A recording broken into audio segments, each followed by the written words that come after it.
Aqui nós temos um vídeo na internet onde supostamente um cara é curado das drogas, né, do vício das drogas. E o pastor tem no bolso maconha e cocaína, o que configura crime. Ele está com posse de drogas.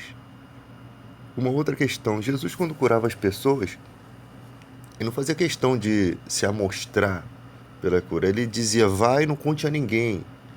Ele não queria que o seu ministério fosse impedido, que as pessoas entendessem o seu ministério como se ele fosse um curandeiro, né? E cura não significa que é Deus agindo. Do contrário, João de Deus seria um anjo. Os demônios também operam sinais e prodígios para enganar as pessoas, para fazê-las acreditar em falsas religiões.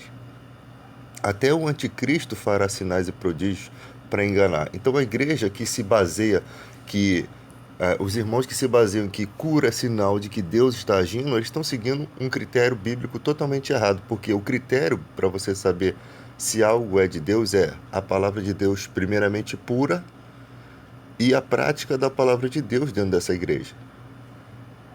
Você imagina se eu, como evangélico, estou sofrendo de câncer, não consegui a cura, aí eu vou em outra religião buscar a minha cura?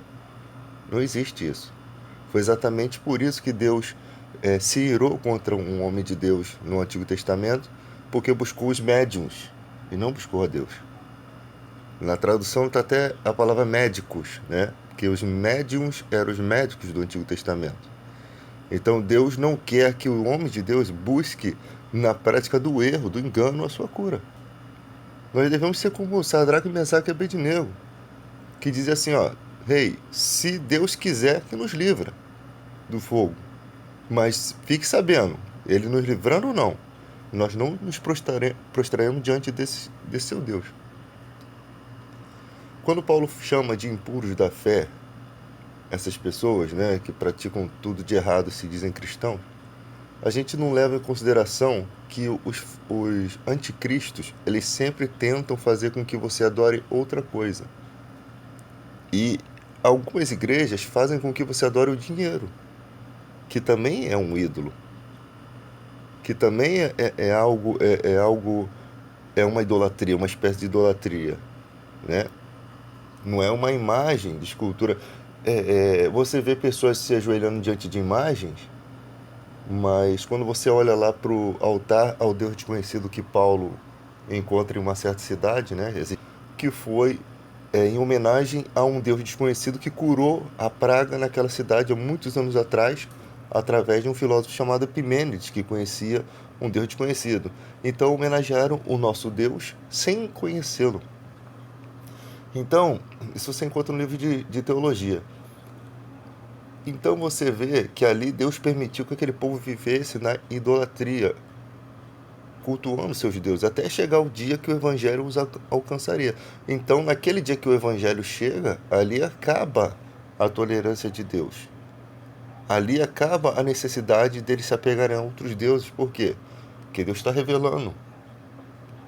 E tem pessoas no nosso meio que continuam com essa idolatria do dinheiro. Elas não querem se apegar. Como aquele mágico que recebe o evangelho, que vê sinais e prodígios e depois tenta comprar o dom do Espírito Santo de Pedro, achando que poderia comprar um dom divino com o dinheiro. Então o diabo sempre arrebatando a semente no coração do homem e o homem sempre se inclinando para isso. O evangelho é puro.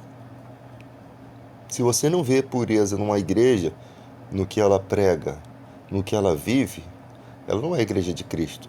Não digo com que as pessoas não cometam erros, que não vai haver falhas, mas em referente ao que se prega, com a intenção que se prega, isso é muito importante, porque a palavra de Deus é pura. Quando uma pessoa está se desviando da verdade, dificilmente ela consegue manter o evangelho puro, mas ainda existem pessoas que conseguem. Porque até aquele momento ainda há a mente dela ainda não está cauterizada. Quando ela começa a ver no evangelho causa de ganho, motivo para ganhar dinheiro, pronto, ela trocou Deus pelo diabo. Simplesmente naquele momento ela bota em prática esse plano, porque é muito fácil manipular os cristãos, dá para ver isso. Você vê cristãos votando em Collor, em Bolsonaro, manipulados pela Igreja Universal, como foi sempre há anos e anos. Eu falo aqui porque Deus mandou falar sem passar a mão na cabeça. Isso eu recebi uma revelação para falar isso. E eu sempre falei, eu digo, não vou bajular ninguém, não vou passar a mão na cabeça. Isso aconteceu de fato, não é mentira. Tanto é que quem não vota nesses caras, o Bispo Macedo amaldiçoa. Ele já descumpre outra questão bíblica, que você não pode amaldiçoar as pessoas. O próprio Jesus disse isso. Então ele está com a mente cauterizada. O cara que não está com a mente cauterizada, ele se acha sábio. Ele já não tem mais. Ele não consegue mais discernir que o que ele está pregando é uma mentira. Que prejudica. Ele não tem a noção do prejuízo espiritual que ele está causando a ele mesmo. Ele até sabe que é uma mentira. Mas com o tempo ele passa a acreditar que aquilo ali é legal, que Deus está abençoando. Por quê? Porque a igreja está enchendo. Tem gente que acha que é assim. A igreja está enchendo, as pessoas estão alegres. Só que estão recebendo um evangelho falso, um evangelho que não se sustém. E quando vier o anticristo, que nós vamos ver se esse evangelho vai se sustentar. Porque na época do anticristo você não vai poder ter amor a nada, nem a sua própria vida. Não vai poder lutar contra o sistema do anticristo, não vai poder, sem a marca da besta, se alimentar. Então, nós não podemos passar para a próxima geração um evangelho Nutella. Eu chamo de evangelho Nutella porque é um evangelho de criança, de menino. Nós temos que passar para as próximas gerações que ser cristão é enfrentar desafios espirituais, é crescer na graça e no conhecimento, na oração, no compromisso com Deus, para poder saber quais os desafios. Você não sabe que desafio está preparado para a nossa era. Os judeus não sabiam que Hitler seria uma pedra no sapato da vida deles. Eles não estavam preparados. O que me decepcionou nesse ano foi ver pessoas apoiando um cara que apoia a tortura. Isso me decepcionou porque você vê bem. O Bolsonaro, como deputado federal, ele representa um dos três poderes do país. O legislativo, o executivo e o judiciário. Ele representa o legislativo. E a justiça brasileira que condenou Brilhante Ustra, um torturador, ele representa um dos três poderes, o judiciário. Então o legislativo está dizendo que o judiciário condenou um herói, enquanto a justiça condenou um traidor. Os poderes estão em conflitos. E agora eles estão querendo se tornar independentes. Por quê? Porque o Ministério Público não quer mais depender da justiça, não quer mais a intervenção da justiça. Eles querem viver no erro. Está nítido o que estão fazendo com o nosso país. Então, os cristãos têm uma parte de culpa enorme. Por quê? Porque vocês têm a pureza do evangelho. Como que vocês deixaram ser manipulados? Vocês não são como nós cristãos não somos como as pessoas comuns que se inclinam para a carne. Nós não buscamos nossos próprios interesses. Nós sabemos confrontar as questões e muitos se calaram. Você não vê R.R. Soares se envolvendo, você não vê nenhum desses pastores grandes aí se envolvendo, a não ser para somar com eles. Mas criticando o governo, porque eles não acham que isso é correto, eles não acham. A Bíblia diz: chorai com os que choram. Você tem coragem de ver os membros da sua igreja chorando sem você sentir? É porque eles estão cercados de dinheiro, eles pensam assim: não, eu estou bem, e os outros que se dane. Sinceramente é isso. A hora que der ruim aqui, eu saio daqui e vou pregar um evangelho lá nos Estados Unidos. Sério que Deus te chamou para você sofrer como pastor do rebanho aqui. O pastor tem cuidado das ovelhas, o mercenário não tem. Foi isso que Jesus disse. Eu não posso ser um mercenário, eu não posso ver as pessoas sofrendo com leis injustas. Porque mesmo elas não sendo evangélicas, elas são a seara do Senhor. Jesus disse: olha, a seara é grande, os trabalhadores são poucos, ou seja, elas são a colheita do Senhor, a lavoura. Então eu não posso olhar para a lavoura e deixar o pesticida vir e dizimar tudo. É o que está acontecendo aqui. Eu não tenho uma forma de esclarecer melhor isso. Os homens de Deus não se levantam, eles não sabem conduzir o povo. E a Bíblia diz: redarguir, corrigir, repreende, porque haverá tempos difíceis. E que o homem não ouvirá, mas a palavra, sabe por que não vai ouvir? Porque vê a hipocrisia no coração da igreja. O homem é sensível à voz de Deus, sim. Ele é sensível à voz de Deus. Mas se não tiver uma referência verdadeira, se a igreja não se posicionar como uma referência verdadeira, ele fica perdido. Ele fica perdido. É um salve-se quem puder. Os cristãos têm a Bíblia, os cristãos sabem orar. Mas e aquele povo que nunca encontrou Jesus? Como crerão se não há quem pregue? Como pregarão se não forem enviados de Deus? O enviado de Deus fala as palavras de Deus. O cristão tem a mente de Cristo. O cristão precisa sofrer, precisa entender o sofrimento das pessoas. Eles confundem aquela parte que, quando vieram a Jesus com a moeda, né? O povo não quer, aquelas pessoas queriam colocar Jesus contra um imposto contra César. Jesus falou que aquela autoridade foi instituída. Jesus falou também para Pilatos que nenhuma autoridade teria dado se não fosse do alto.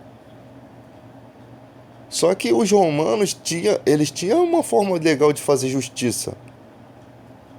O Pilatos, ele não condenava um cara de forma injusta. A nossa justiça brasileira não. Quando o Vladimir Herzog se apresenta ao Koidói, né? Fala, para poder tratar da questão de saber por que estavam chamando de guerrilheiros. Ele pertenceu ao Partido Comunista, era um dos líderes do Partido Comunista. O cara simplesmente foi massacrado ali. Ele foi preso injustamente e foi morto. E isso que a justiça brasileira condenou a família de Brilhante Ustra, para pagar uma indenização à família do Herzog, e esse ano não quiseram pagar. Não sei por que a justiça estava mudando tudo. Então, gente, a gente está olhando porque as pessoas estão contaminadas com uma questão que não tem nada a ver. Ser comunista era todo aquele que se opunha ao governo. E lógico que surgiriam essas pessoas que se opunham ao governo. Por quê?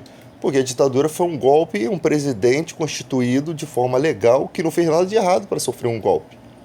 É só você estudar a história. Agora, o cara pega e já fizeram até uma história nova da ditadura. Você acha que o cara...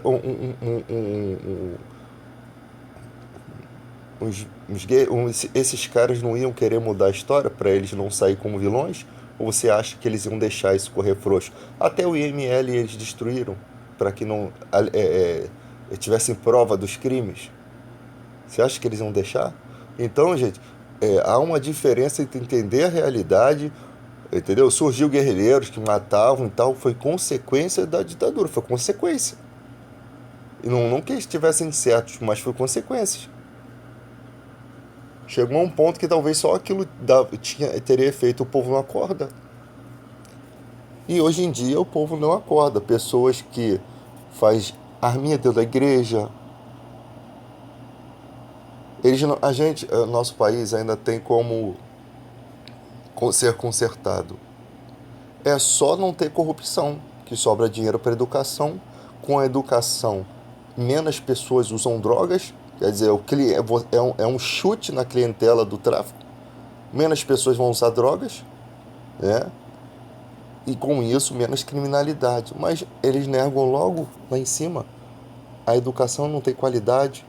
A pessoa sonha em ser uma coisa, tem inteligência e capacidade, ela não tem uma oportunidade. O Brasil é um país que não que deixa escasso isso. Escolas públicas tinham que ter o nível da escola particular. Exigisse muito, mas também dar uma qualidade de ensino, ter professores de qualidade, ter uma fiscalização sobre educação, ter merenda, ter todos os aparatos para poder um jovem dizer assim, eu não posso dizer nada, eu tive oportunidade. Eu tive, mas eu não quis. Mas aqueles que quiseram foram à frente. Um vai causando uma reação em cadeia ao outro. Por quê? Porque um vê que estudando aquele lá chega aos seus objetivos, ele trilha o mesmo caminho. Não é inveja isso não. É porque isso é normal. A pessoa fala, por que ele chega e eu não posso chegar?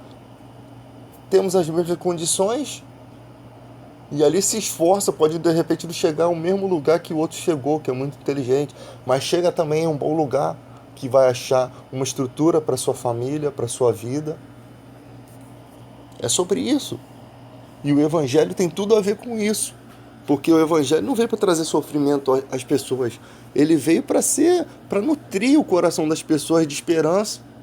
Ele veio para dar um ânimo. Para dizer o cara que é empresário, está falido, está triste, que Deus não quer ver você triste.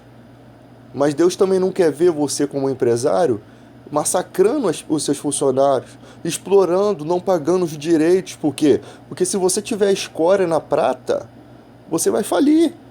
O diabo achou um ponto em que pode derrotar você, puxar o seu tapete. Mas se você for justo e íntegro, Deus vai te dar discernimento para prosseguir. Deus vai te dar discernimento. E tem gente que tem a firma toda direitinha, mas a sua vida com Deus, com dinheiro, só se prostitui, trai a mulher, só traz sofrimento para sua família. Tem escória na vida. E ali quando as coisas vêm, ele diz, meu Deus, porque eu sou uma pessoa tão trabalhadora, porque você está lutando contra principados e potestades, que odeiam ver a sua alegria.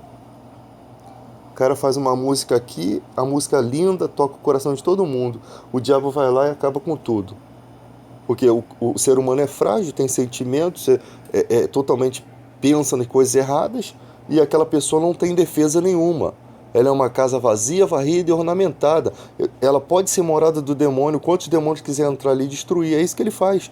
Por quê? Porque ele está vendo que a tua música está dando esperança e alegria para as pessoas, está fazendo as pessoas serem melhores, serem boas. Ele vê que você não tem proteção e ele é o príncipe desse século. Você não foi tirado do império das trevas para o reino da luz. Ele tem domínio sobre a sua vida. Vamos parar com essa alegria, vamos parar com essa festa, vamos parar com esses sorrisos. Eu quero ver tristeza, é isso que o diabo faz.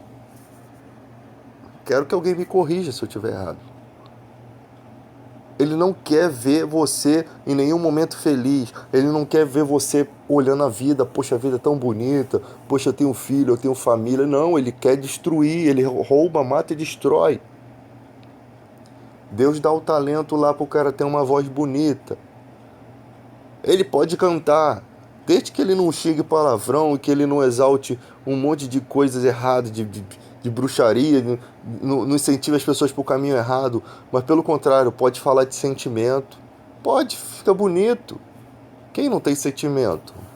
Desde que você... O problema do sentimento é que você pega, às vezes, e está pensando na pessoa errada, né? Mas aí a música não tem culpa. Então, o cara tá lá, ele faz uma música, uma letra bonita e tal... Isso não é motivo para você encher a cara, isso não é motivo para você usar droga. Não, vai lá, ouve a música, passa o seu dia, seja feliz, se recupere dos dias de trabalho que você teve, mas volte para sua casa com o seu esposo, né? Volte para sua família, volte em segurança para o seu lar. Não pense em pular a cerca, não, sabe? As pessoas confundem as coisas. Não é a música que está errada, é o ser humano que está errado. A falta de pureza. Você vai para um lugar para se divertir, é para se divertir. Não tem lei contra isso. Desde que você respeite os parâmetros da vida. Aonde você for, leve Jesus com você. Jesus tem que estar no seu coração. Do contrário, em qualquer lugar que você estiver, você vai estar com a mente suja, até na igreja. Agora, nós cristãos somos diferenciados, lógico, nós não estamos junto com a multidão, nós não estamos envolvidos nisso porque nós temos um pensamento diferente. Nós estamos um pouco além da espiritualidade, pensando, deveríamos estar, né? Por quê? Porque nós conhecemos a Jesus Cristo, nós temos uma responsabilidade muito maior. Não que a gente seja melhor, mas que todas as pessoas podem ter essa oportunidade, mas ele escolheu a nós primeiro e através de nós, essas pessoas também possam conseguir chegar e alcançar. Mas primeiro temos que olhar para nós. Estamos crescendo? Ou estamos ficando para trás? Tem gente entrando no evangelho hoje e está lidando muito melhor com Deus do que nós. Estão no primeiro amor e nós temos que voltar para o primeiro amor. Então é uma questão é o seguinte: entre você querer viver uma vida espiritual ou você deixar de viver uma vida espiritual. E Deus está sempre dando oportunidade, sempre está vindo, entrando outras pessoas, vivendo uma vida cristã, e elas novinhas na fé e te repreende você já velho, cascudo de evangelho. É a voz de Deus, que escolhe aqueles que não são para envergonhar os que são. Então nós estamos vivendo num mundo confuso hoje. Um mundo muito confuso, porque nós temos essa luta, né, dos governos, porque para mim, sinceramente, o que eu acho é que Deus vai esmagar esse povo. Que eles caíram numa situação tão terrível que é Deus que está migalhando eles. É Deus que está fazendo justiça. São anos de sofrimento, são pessoas morrendo de bala perdida. Eu canso de falar. Como é que você vai fazer guerra no meio de crianças, de famílias? Você sabe quantos tiros saem de uma arma? E o pretexto, não, a gente tem que combater o tráfico de drogas. Se não combateu antes de chegar a droga e as armas ali, não vai ter resultado bom você soltar 700 tiros, enquanto o outro solta mais 700, o outro solta mais 500, e o povo tudo no meio disso, gente. Não tem lógica isso. Enquanto isso, aí tem gente, a gente vai falar, não, mas é porque na favela as crianças, quando tem tiroteio, elas ficam no meio da rua. Não é no meio da rua, não. É dentro de casa que o tiro tá entrando. Aquilo atravessa tudo, parede, tudo, gente. É muito fácil você falar quando você não viveu isso, quando você tá fora disso. Se bem que é fácil de ter uma sensibilidade para essas coisas. É só você ver um bebê com um tiro no pé, a mãe morta. Que vocês cheirem essa porcaria dessa droga. Pega essa droga, cheira, engole isso, deixa essa porcaria pra lá, porque não tem resultado. Anos e anos vai lá, fazem guerra, não resolve a porcaria do problema. Pra mim, vocês estão matando essas pessoas. Não resolve. Sinceramente, se sou eu, cerco tudo, morro, não vai entrar nenhum viciado nessa droga. Eu quero ver o tráfico viver. Mas a culpa não é só do tráfico, tá tudo bagunçado isso aqui. Você que é um policial que se suja, que se corrompe, você também faz parte. Você também está na mão do diabo. As autoridades são ministros de Deus. Se você não anda de conformidade com a palavra de Deus, você também é um irresponsável. Contribui. Infelizmente é isso. E você que vai lá que compra droga, você também contribui. Porque você está financiando. Tem que ter uma conscientização disso, gente. Quantas pessoas inocentes vão morrer? Quantas pessoas mais vão morrer? Quantas mães vão chorar? Né? E fica essa guerra agora entre o Wilson Witzel e direitos humanos. Os direitos humanos em certas questões é um exagero mesmo, mas nessa questão, sabe, é sempre tipo assim, nós vamos lá, vamos acabar e quer mostrar serviço. Cuidado que também a bala come aí também, o Wilson Witzel. Eu quero ver quando o primeiro tiro pegar de raspão, onde você vai enfiar essa tua careca. Porque você não é homem de fé, você não é super-homem, não. Eu acho que tem uma maneira melhor de resolver isso. Vamos cuidar aqui fora da comunidade, aqui fora. Vamos cuidar aqui de fora, dar segurança aqui fora. Para que pelo menos a pessoa saia da favela, ela venha aqui, ela não corra riscos, ela possa ir num shopping. Porque o morador de favela, ele pode viver com as mesmas condições que qualquer pessoa. Ele pode. Deus é tão maravilhoso que você consegue ser feliz em qualquer lugar. Você consegue extrair felicidade por quê? Porque a felicidade está nos amigos, está no convívio, está na paz. Falta paz. A única coisa que tira você do lugar que você ama é a falta de paz. Porque ali você perde alguém, um ente querido, morre uma pessoa que você amava muito e acaba a sua vida ali. Simplesmente. Nós precisamos de ter o quê? Mais educação no nosso país. Nós precisamos de segurança pública aqui fora.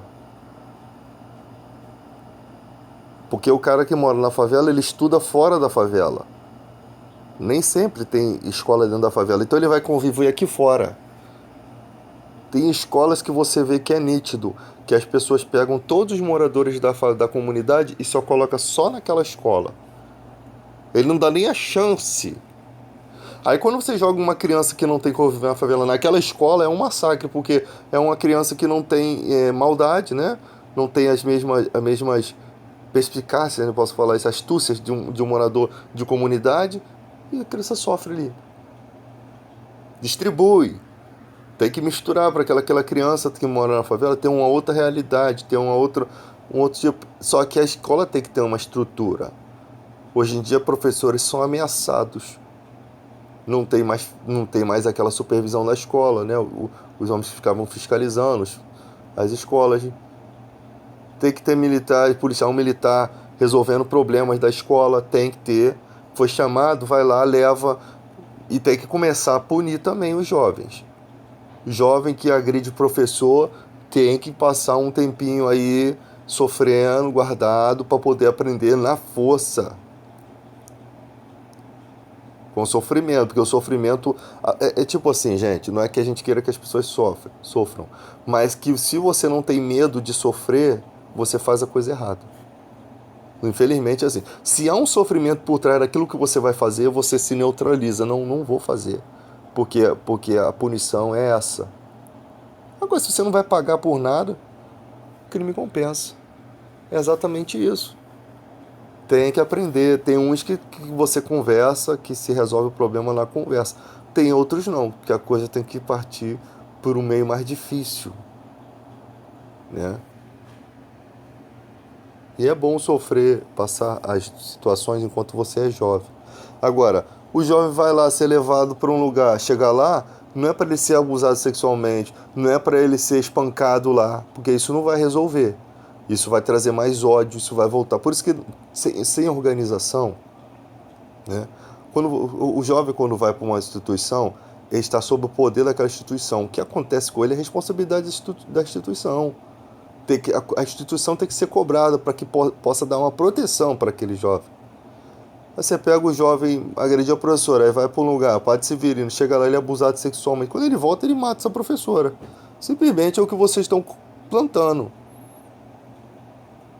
Tem que ter uma estrutura, tem que ter psicólogo, tem que ter pessoas capacitadas para lidar com essa situação, que possa conversar, que possam tentar reverter, que possam mostrar para ele o caminho.